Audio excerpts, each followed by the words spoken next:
everyone, welcome back to Online Help Guide. Today in this video, I am going to show you how to disable direct messages on Instagram. So watch this video till the end. You may wish to disable Instagram direct message if you find that you are receiving an excessive number of them.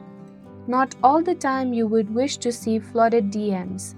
So let's see how we can disable direct messages on Instagram without any further ado. Open your Instagram app on your device.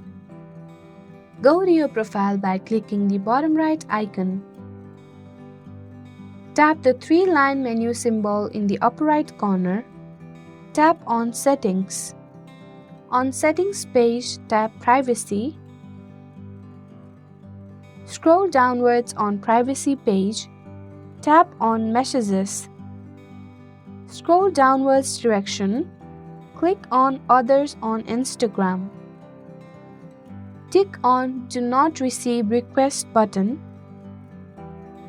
There you go, the simple steps will show you how to disable direct messages on Instagram.